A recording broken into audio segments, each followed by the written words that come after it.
السلام علیکم ورحمۃ اللہ وبرکاتہ۔ الحمدللہ رب العالمین، نحمد و نصلی علی رسولہ الکریم۔ اما بعد، قال اللہ تعالی فی شان حبیبہ ان اللہ وملائکتہ یصلون علی النبی یا ایھا الذین آمنوا صلوا علیہ وسلموا تسلیما۔ اللہم صل علی سیدنا نبینا شفیعنا حبیبنا مولانا محمد وبارک وسلم۔ الحمدللہ ثم الحمدللہ۔ اللہ تبارک و تعالیٰ کے فضل و کرم سے آج ہمارا یہ 165واں درس ہے،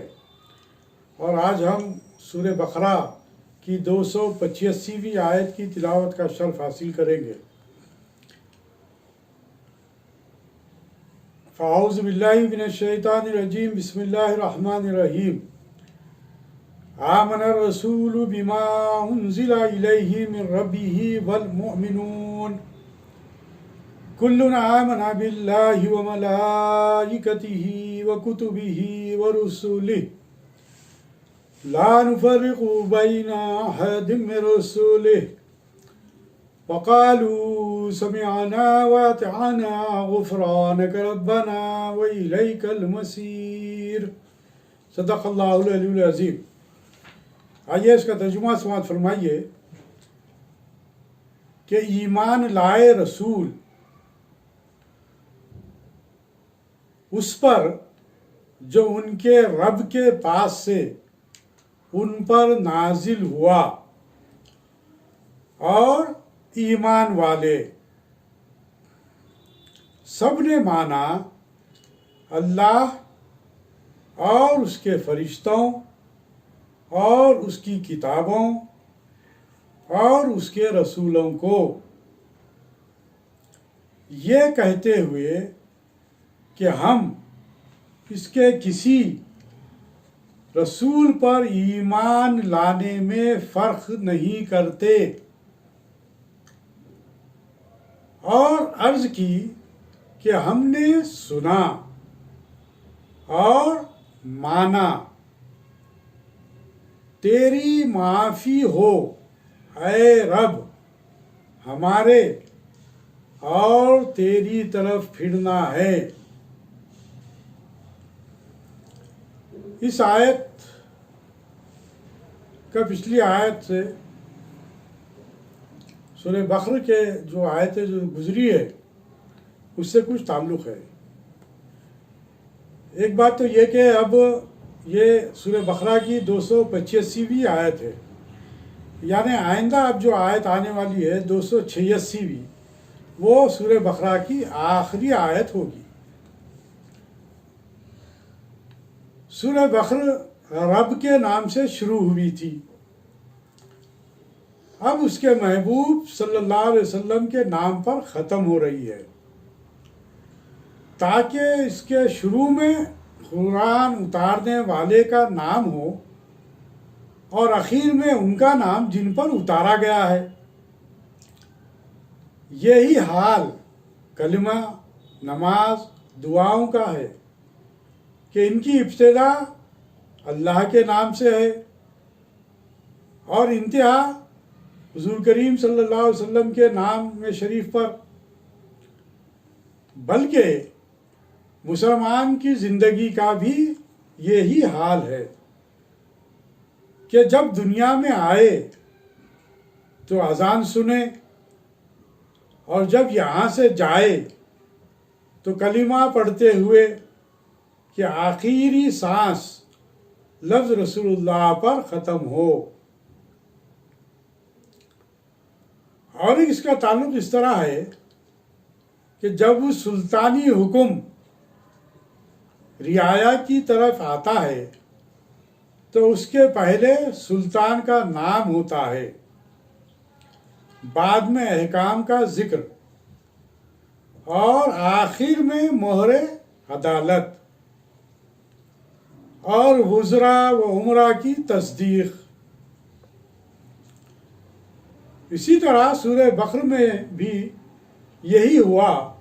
کہ پہلے رب کا نام آیا، پھر اس کے احکام ارشاد ہوئے، اب آخر میں عدالت مصطفیٰ صلی اللہ علیہ وسلم کی مہر اور خدام بارگاہ صحابہ کرام کی تصدیق، یعنی یہ احکام رب نے بھیجے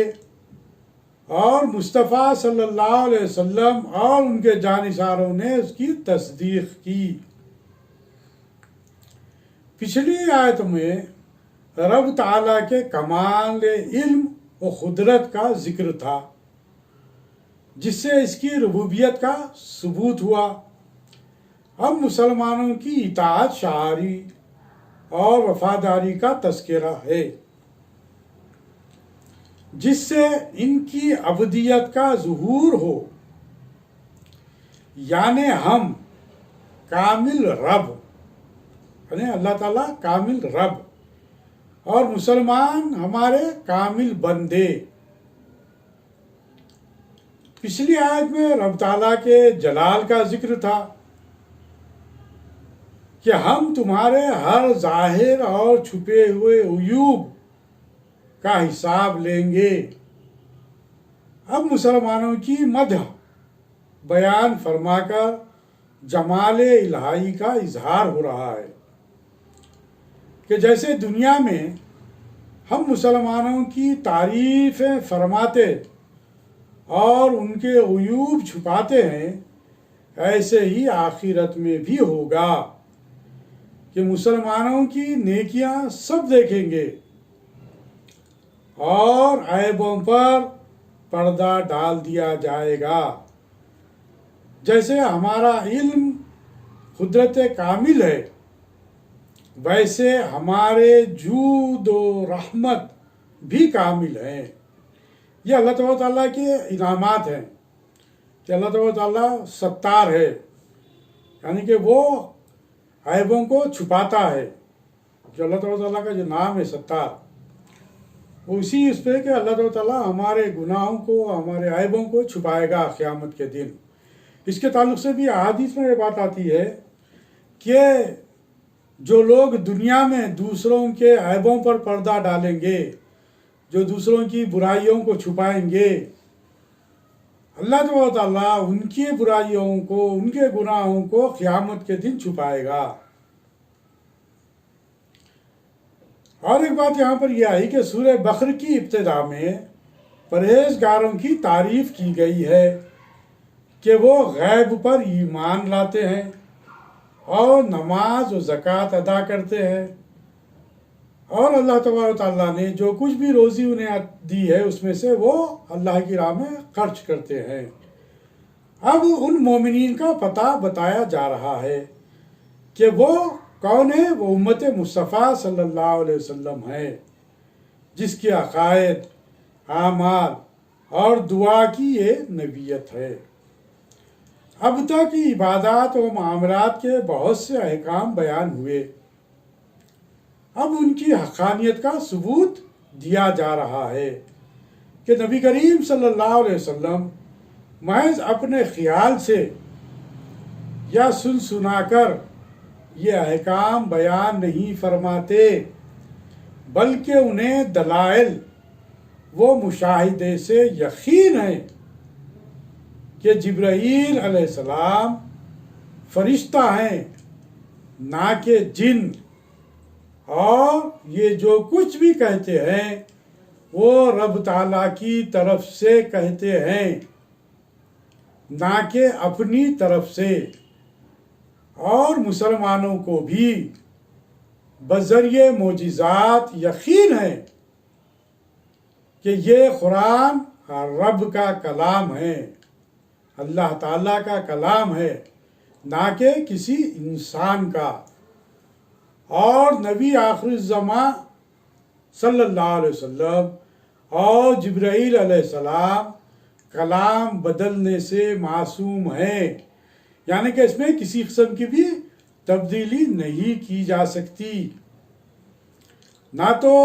لانے والے فرشتے جبرائیل علیہ السلام اس میں تبدیلی کر سکتے ہیں، اور نہ ہی جن پر نازل کیا گیا یعنی محمد صلی اللہ علیہ وسلم اس میں کسی قسم کی تبدیلی کر سکتے ہیں، بلکہ منوعاً جو اللہ تبارک و تعالیٰ کا پیغام اس کو بالکل اسی طریقے سے جبرائیل علیہ السلام سرکار دو عالم صلی اللہ علیہ وسلم کے قلب اطہر پر نازل فرماتے ہیں، اور سرکار دو عالم صلی اللہ علیہ وسلم بالکل اسی طریقے سے امت مسلمہ کے سامنے اور دیگر اقوام کے سامنے اسے پیش کرتے ہیں۔ اس میں ذرہ برابر بھی کسی قسم کی تبدیلی نہیں کی جا سکتی۔ شان نزول کے تعلق سے یہاں پر بیان کیا جا رہا ہے کہ تفسیر خازن و در منصور وغیرہ نے عبداللہ ابن عباس رضی اللہ تعالیٰ عنہ وغیرہم سے روایت کی کہ جب وَإِن تُبْدُوا مَا فِي أَنفُسِكُمْ آیت نازل ہوئی تو صحابہ کرام کی ایک جماعت نے بارگاہ نبوی میں حاضر ہو کر عرض کیا، یا حبیب اللہ، ہم نے تمام احکام کی اطاعت کی اور ہم وفادار رہیں گے، لیکن دل کے وسوسے اور خطرے قابو سے باہر نہیں ہیں۔ یعنی کہ اس کے تعلق سے گزشتہ آیت میں بھی ہم نے تفصیل سے یہ بات رکھی تھی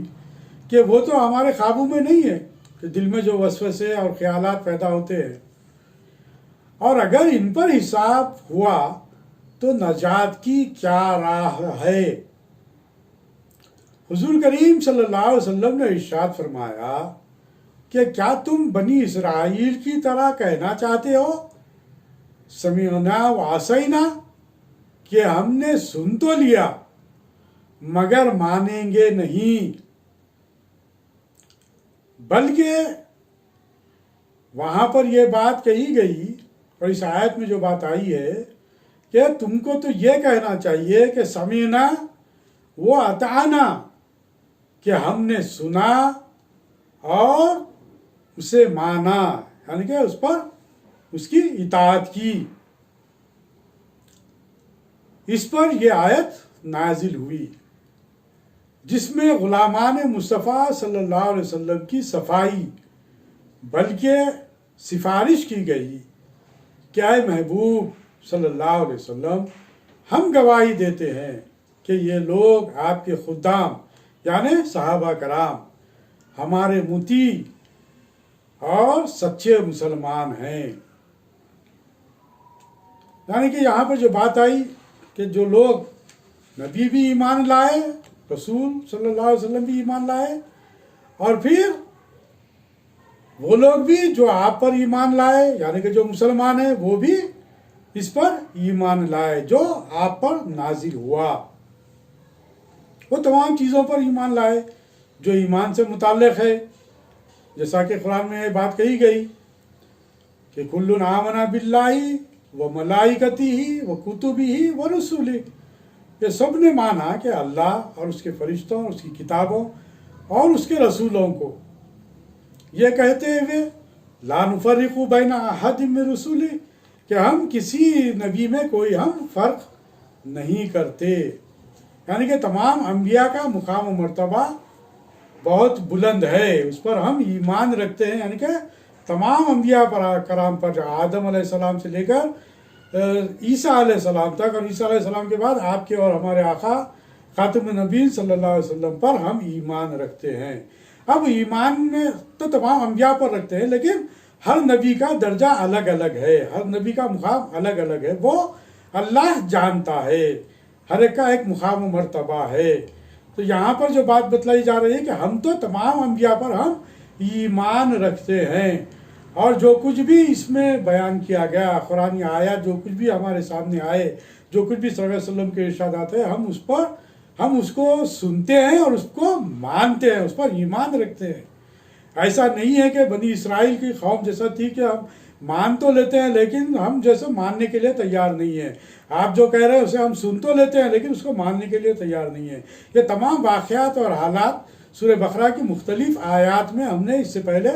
بیان کر چکے ہیں کہ کس طرح یہودیوں کا معاملہ تھا، بنی اسرائیل کا معاملہ تھا کہ وہ کس طرح بحث و مباحث میں پڑھتے تھے۔ لیکن امت مسلمہ کا یہ بہت بڑا، یہ سمجھے کہ اللہ تعالیٰ کی طرف سے انہیں اعزاز بخشا گیا، اور انہیں جو یہ بات ان کے اندر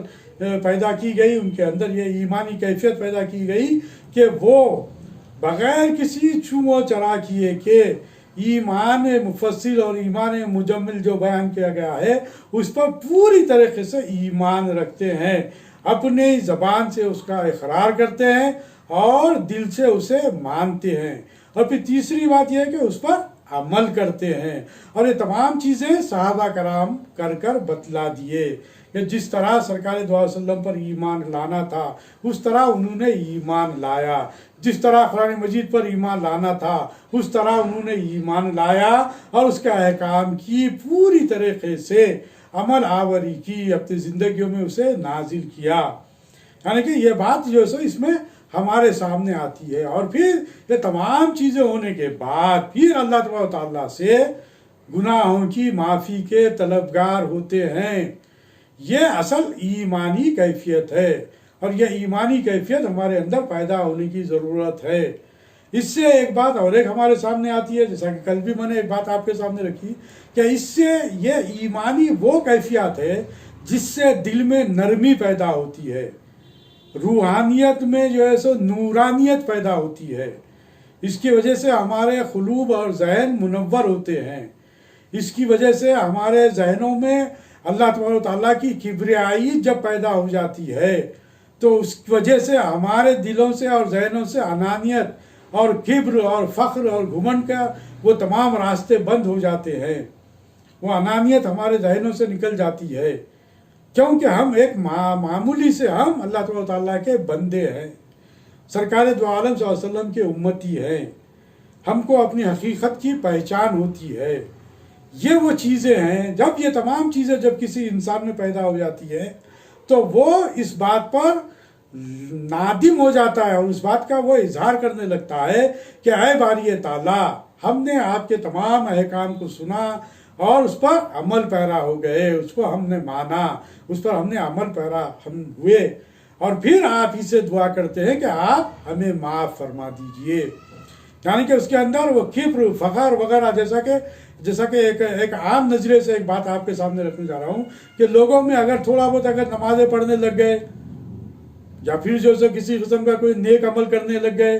تو اگر ان کے دلوں میں جذب للہیت نہیں ہے، اگر ان کے دلوں میں اگر یہ سمجھے کہ ریاکاری ہے، تو ایسے لوگوں کے دلوں میں عقل پیدا ہو جاتی ہے۔ لیکن جو حقیقی معنوں میں جذب للہیت کے تحت اللہ ہی کے لیے اپنے اعمال کرتے ہیں اور اللہ کی خوشنودی حاصل کرنے کے لیے کرتے ہیں، سرکار دو عالم صلی اللہ علیہ وسلم کی خوشنودی حاصل کرنے کے لیے کرتے ہیں اور شریعت محمدی صلی اللہ علیہ وسلم کے دائرۂ کار میں اپنی زندگی گزارتے ہیں، تو ان کے قلوب بھی منور ہو جاتے ہیں۔ تو ان کا معاملہ یہ رہتا ہے کہ یہ سب کچھ کرنے کے بعد تمام عبادات اور تمام معاملات بھی شریعت محمدی صلی اللہ علیہ وسلم کے دائرۂ کار میں رہتے ہوئے انجام دینے کے باوجود بھی وہ اپنے سروں کو اللہ کے حضور جھکا دیتے ہیں، اور وہ اس بات کا اللہ تبارک و تعالیٰ کے سامنے عرض کرتے ہیں کہ اے باری تعالیٰ، آپ ہم کو معاف کر دیجئے، آپ ہم کو معاف کر دیجئے۔ اور پھر غفران کا ربنا جو بات آئی ہمارے سامنے کہ اے باری تعالیٰ، آپ ہماری مغفرت فرما دیجئے، آپ ہمارے گناہوں کو معاف فرما دیجئے۔ کیوں؟ اب پھر یہاں پہ ایک نقطہ جو سامنے آیا وہ اہم ترین کہ وہ یہ کہ وہ الیک المصیر، اور ہم کو تیری ہی طرف لوٹنا ہے، تیری ہی طرف پلٹنا ہے۔ تو اس سے جو بات ہمارے ذہنوں میں بات پیدا ہوگی وہ بجائے بات پیدا ہوگی کہ ہماری جو زندگی ہے، ہماری جو دنیا ہے، اور یہ جو ہماری جو دنیاوی جو زندگی ہے، یہ مختصر سی دنیاوی زندگی ہے۔ جس قدر اللہ تعالیٰ نے ہمیں زندگی عطا کی ہے اسی قدر ہماری زندگی رہے گی، اور ایک وقت مقررہ پر ہم کو اس دنیا کو، اس دنیاوی رشتوں کو، اس مال و متاع کو، یہ تمام چیزیں جو کچھ بھی ہم دنیا کو حاصل کرنے کے لیے، جو کچھ بھی حاصل کرنے کے لیے کیے اور اسے حاصل کیے، یہ تمام چیزوں کو ہم کو چھوڑ کر آپ ہی کی طرف لوٹنا ہے، آپ ہی کی طرف ہم کو پھرنا ہے، قیامت میں اٹھنا ہے، آپ ہی کی طرف ہم کو رجوع ہونا ہے، اور قیامت کا وہ دن ہوگا جہاں پر ہمارے تمام اعمال پیش ہوں گے۔ تو اے رب تعالیٰ، تو ہمارے گناہوں کو معاف کر دے، تو ہمارے گناہوں کو معاف کر دے۔ یہ کیفیات جو ہے سو اس آیت کے ذریعے ہمارے اندر پیدا ہوتی ہے۔ تو اس لیے ضروری ہے اس بات پہ کہ ہم بہت زیادہ قرآن مجید کا مطالعہ کریں، اس کی آیات کا مطالعہ کریں اور اس کے تراجم اور تفاسیر دیکھیں، جس قدر آپ مطالعہ کریں گے اس قدر آپ کے اندر وہ کیفیات ایمانی پیدا ہوں گے، وہ حقیقی وہ جو ایمانی کیفیت ہے جو رب چاہتا ہے، جو رسول صلی اللہ علیہ وسلم چاہتے ہیں کہ اس کے امتیوں میں، اللہ تعالیٰ کے بندوں میں وہ حقیقی جو کیفیات ایمانی پیدا ہونا ہے، وہ ایمانی کیفیات ہمارے اندر پیدا ہوتے ہیں۔ اسی وجہ سے ضروری ہے کہ ہم قرآن مجید کا جہاں تک ہو سکے زیادہ سے زیادہ مطالعہ کریں، اس کا جو ہے اس کی فکر کریں، اور سیرت نبی صلی اللہ علیہ وسلم کا مطالعہ کریں، تاکہ ہمارے سامنے قرآن مجید کو سمجھنے کے لیے سیرت نبی صلی اللہ علیہ وسلم کا مطالعہ ہمارے لیے بے حد ضروری ہے۔ بغیر سیرت نبی صلی اللہ علیہ وسلم کے قرآن کو سمجھنا بہت مشکل ہے، اس لیے ضروری ہے۔ اب یہاں پہ جو باتیں ہمارے سامنے آ رہی ہیں مزید یہ کہ جو کچھ رب کی طرف سے نبی کریم صلی اللہ علیہ وسلم پر اترا، اس پر یہ نبی بھی ایمان لائے، یعنی سرکار دو عالم صلی اللہ علیہ وسلم بھی ایمان لائے۔ یہاں پر ایک بات کی وضاحت یہ اس بات سے کہی جا رہی ہے کہ خود سرکار دو علیہ وسلم بھی اللہ کے کلام پر ایمان لائے، اور سارے مسلمان بھی، کہ یہ رب کا کلام ہے، اس میں کسی قسم کی کوئی ملاوٹ نہیں، کسی قسم کی کوئی کمی بیشی نہیں۔ نہ جبرائیل علیہ السلام نے رب سے حاصل کرنے میں کچھ شک و شبہ کیا، نہ ادا کرنے میں کمی بیشی، اور نہ رسول اللہ صلی اللہ علیہ وسلم نے سننے میں خطا کی، نہ پہچاننے میں کوتاہی۔ سارے مسلمان اللہ کی ذات اور اس کی صفات اور اس کے ناموں پر ایمان لائے۔ انہوں نے اعتقاد رکھا کہ اللہ ایک ہے، اس کا کوئی شریک وہ مثل نہیں، اس کے علم و قدرت سے کوئی چیز باہر نہیں۔ نیز اس کے فرشتوں پر ایمان لائے کہ وہ سب موجود ہیں، گناہوں سے پاک ہیں، نورانی جسم ہے، رب اور انسان کے درمیان واسطہ ہیں، انہی کے ذریعے پیغمبروں پر کتابیں نازل ہوئی، نیز اس کی ساری کتابوں پر ایمان لائے کہ یہ اللہ کی کتابیں ہیں۔ کوئی جادو یا شیطانی الہامات سے اس کا کوئی واسطہ نہیں ہے، یہ شیطانی الہامات سے بالکل یہ طور پر پاک ہیں۔ قرآن میں کوئی تحریف و تبدیلی نہیں ہوئی اور نہ قیامت تک ہوگی۔ اس میں محکمات و متشابہات بھی ہیں۔ نیز وہ سارے پیغمبروں پر ایمان لائے کہ وہ گناہوں سے معصوم ہیں، وہی الہی کے امین، ساری خلق سے افضل ہیں، اور ان میں سے بعض سے اعلیٰ اور افضل ہیں، چونکہ رب کی طرف سے کتابیں آئی، فرشتے لائے اور پیغمبروں پر لائے، اس لحاظ سے یہاں پہلے ان کا ذکر ہوا، پھر فرشتوں کا، پھر کتابوں کا، پھر رسولوں کا۔ مسلمان یہ بھی عرض کرتے ہیں کہ اے مولا، ہم یہودیوں اور عیسائیوں کی طرح انبیاء پر ایمان لائے، مطلب یہ کہ اس طرح نہیں کہ جیسا کہ ان کے نبی ماننے میں فرق نہیں کرتے، نبی تو مانتے ہیں مگر بعض کو مانے اور بعض کو نہ مانے، ایسا ہمارا معاملہ نہیں ہے کہ ہم تمام انبیاء پر ایمان رکھتے ہیں۔ جیسا کہ بنی اسرائیل کے اقوام جو تھے وہ لوگوں کا معاملہ کیا تھا، کسی پر ایمان لاتے تھے اور کسی پر ایمان نہیں لاتے تھے، بعض پیغمبروں کو تو قتل کر دیے، بعض پیغمبروں کا انکار کر دیے۔ یہ تمام تفصیلات اس سے پہلے آپ کے سامنے رکھ دیے گئے، بلکہ یہاں پر یہ بات کہی جا رہی ہے کہ ہم تو رسول اللہ صلی اللہ علیہ وسلم پر اور اللہ تعالیٰ پر، یہ ہے کہ ایمان جو تمام جو باتیں آپ کے سامنے رکھی گئی ان تمام پر ہم ایمان رکھتے ہیں۔ اے مولا، ہم نے تیرا سارا کلام عقیدت سے سنا اور تجھ سے عہد کرتے ہیں کہ تیرے احکام کی اطاعت کریں گے۔ اے مولا ہمیں بخش دے، اے مولا ہمیں بخش دے، تجھ سے ہی سب کی ابتدا ہے اور تیری طرف سب کو لوٹنا ہے۔ خیال رہے کہ جیسے حضور کریم صلی اللہ علیہ وسلم فرشتوں پر ایمان لائے، ایسے ہی سارے فرشتے حضور کریم صلی اللہ علیہ وسلم پر ایمان لائے۔ حضور انور صلی اللہ علیہ وسلم فرشتوں کے مومن بھی ہیں، اور مومن یہ بھی بلکہ فرشتے حضور کریم صلی اللہ علیہ وسلم کے مطیع و فرما بردار بھی ہیں، حضور کریم صلی اللہ علیہ وسلم کے دعا گو بھی۔ ہمیشہ حضور کریم صلی اللہ علیہ وسلم پر